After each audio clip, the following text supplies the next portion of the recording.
This is CBS.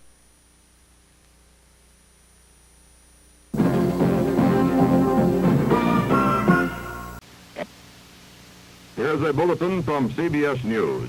The incident was this. 3 bullet shots were heard to ring out. Bullet wounds were seen to be in his... Ladies and gentlemen, we interrupt this normal program with a news flash. Today, tragedy has struck at the EMI studios. Apparently, the normal camaraderie that occurs between Dave Seville and the Chipmunks has turned violent. We have this excerpt of an audio that was picked up during one of their recording sessions. Because of the graphic nature of this, only audio will be presented. We can hardly stand the wait this Christmas, don't be late. Alright, come on, let's go. We'll take it from the top, Dave. Like when there's an intermediate there. Alright, let's start with the music again. Look, Dave, I've had it with you. We tried everything to get this record recorded. Every single time we start arguing about this, I'm really fed up with it. Look, Alvin, I mean, if you're not happy, there's the door. Get out, okay? Because, I mean, we're here to make money, and we're not here to argue about what you want to be recorded on the record and what we know has to be recorded. So that's the way it is, huh, Dave? It's either your way or the highway, huh? Okay, listen, this is the control room. Let's cut out that arguing, alright? Let's get on back to recording. We gotta get this thing done. You know, we're on a tight schedule, Alvin. So let's just do it the way Dave says.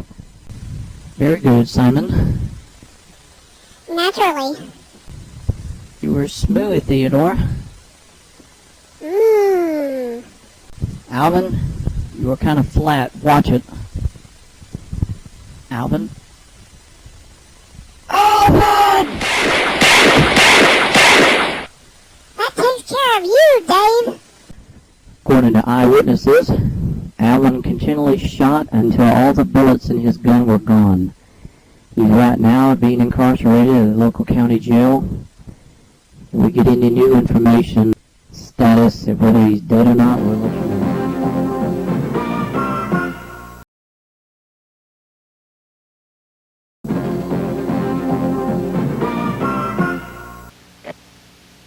Here's a bulletin from CBS News.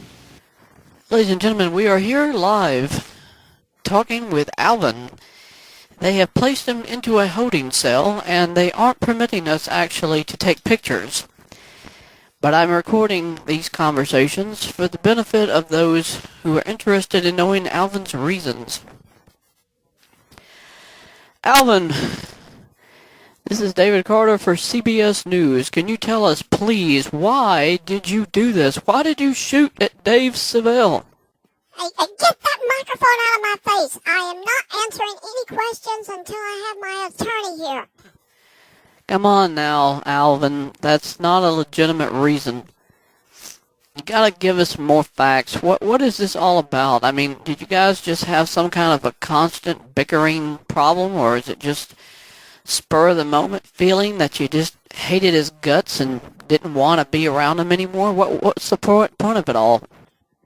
Did you hear me? Get that microphone out of my face! Well, folks, I don't know what else to tell you. It sounds like to me that Alvin is just being uncooperative. The police department have told me as well that they've asked him several questions, and he's saying the same thing. He don't want to talk to nobody. He ain't going to talk to anybody until he gets his lawyer. Look, pal, I've told you before. I ain't talking to nobody until my lawyer tells me to. Well, we'll keep on top of this, and possibly later on we may be able to talk with Simon and Theodore about possibly what they saw coming at the moment that he shot the fatal shots at Dave. At least at this point, we don't know if he will survive, if he'll be able to get through this massive surgery that the doctors are saying that he's going to have to undergo. But we'll keep you updated. we'll take it right now back to New York studios and Walter Cronkite. Walter?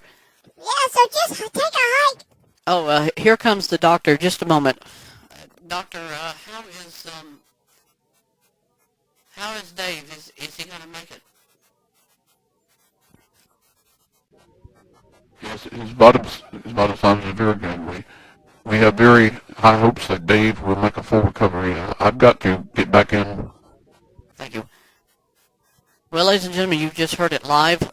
His doctors are saying that apparently Dave isn't severely injured to the point that it was a life-threatening event. He has quite a long ways to go, we know, but this is very encouraging news to anyone who is fans of the Alvin and the Chipmunks group, that their band leader, Dave Seville, is apparently going to make a full recovery.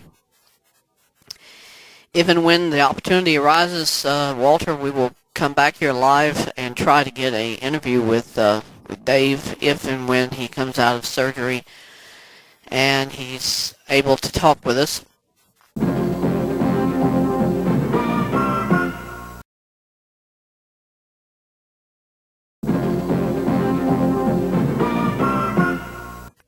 This is David Carter for WCBS, and we're in Hollywood, California at the present time to do an interview today with Dave Seville. He's the band leader of the Alvin and the Chipmunks, who in the past 3 to 4 days was severely injured, if not potentially almost shot to death by Alvin during one of the recording sessions during Christmas Day in the EMI studios.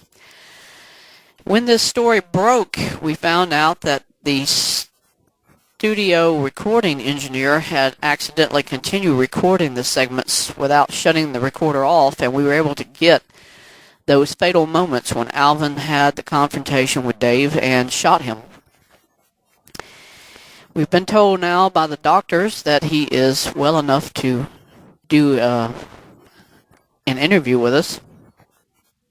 To be understood, he is probably not going to be able to answer too many questions, but they're saying that he is conscious, and he has been willing now to have a brief interview with us, with CBS, and we're going in to talk with Dave at this present time. So please stand by. We will go inside with the equipment, and we'll be right back with you again.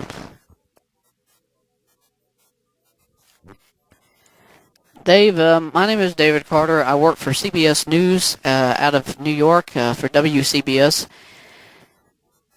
We're really, really sorry to hear that this tragedy has happened to you, of all people, because whenever we hear you on these records, you and Alvin and Simon and Theodore all seem to be so happy.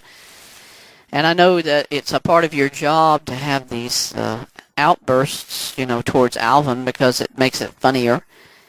But we never knew that behind the scenes there was really this hatred that was building up between you and Alvin.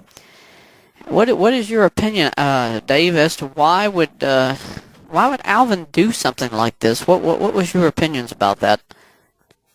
Well, I can't say. I'm just trying as hard as I can right now to make this interview. It really hurts, in my chest area. But I can tell you honestly, I cannot believe Alvin would do this to me. It doesn't make sense to think about it. We were having such a good time doing the recording, and then he started up about this totally unexpected argument about us not getting along, and the recording wasn't going the way he hoped it would, and he wasn't getting to say the things he wanted to in the record, and we were already behind schedule on the recording anyway, and I kept saying to him, look, Alvin, there's nothing else I can do. I mean, if you're not happy, you should just hit the road. I was mad already at Alvin, but I was mad at everybody at the recording studio. We have a hard type of job, it's very stressful, and you've got so much time that you have to record this and get it out. And we didn't know what we were going to do with getting it done if Alvin wasn't happy with what we were trying to do. And then he pulled the gun. I just could not believe it. I tried to duck, and he did it at the worst moment. I was just screaming like we normally do, and then the gunshots came out. You know, I was just shocked. I mean, and then I knew I'd been hurt really bad, and I went to the ground, and there was Alvin continually shooting at me, and I was immobilized. By then I was unconscious. Well, you know, Dave, we've talked to Simon, we've talked to Theodore, and the answers that we're getting from both, surprising as it is that apparently Alvin wasn't really upset by anything. They couldn't detect that he was mad multiple sessions before. It's just kind of like it surprised them that he would lash out and start shooting at you like this. Doesn't make sense to anybody. And Alvin, I interviewed him earlier, you know, Dave, this week, and he is adamant to say that he doesn't want to talk about the incident with anybody until his attorney did show up, and the attorney said, we're not answering any questions, so no one ever got a chance to talk to anybody, really. Not to Alvin, not to the attorney. Police ushered us out, you know, so now we still have no facts from him telling his side of the story. But Dave, really, on behalf of CBS and on the behalf of our nation, I mean, there's millions of children, Dave, who are just praying for you, and we're getting reports that children are writing letters in school to you of get well soon, and just want you to know that what you've been through, you've got loyal fans of millions of children out there who are right now writing to you and offering get well soon wishes, and you know that'll be an encouragement, I know, for you. Yes, it is. It's good to know that what we've done in the recordings of Alvin and the Chipmunks has been such a blessing to so many children, to little girls, to little boys in America.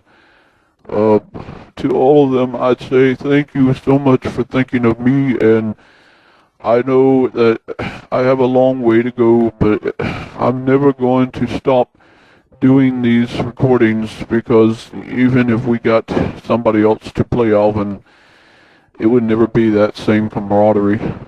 But I do thank you on behalf of Theodore and Simon and me, that we have fans throughout the world who care about us. Thank you so much. Thank you, Dave. I'm going to leave you now because I know you need to get some rest.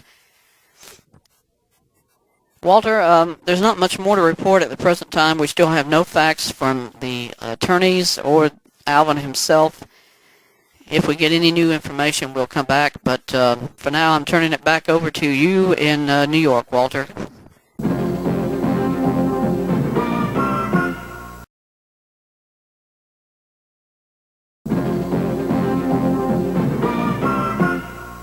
Look, pal, I know I've got fans, and all I'm going to say is this. Dave just drew over the line.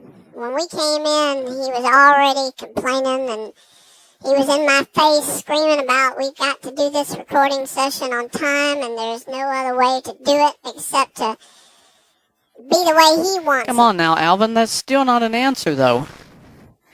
I mean, you had to have some sort of a psychopathic need to lunge out at Dave like that, to shoot him. I mean, not just once, you shot him multiple times. I mean, doesn't that show precognition? You preordained to do this. I mean, you knew you were going to shoot Dave. You had the gun somewhere on the premises of EMI when you did this, and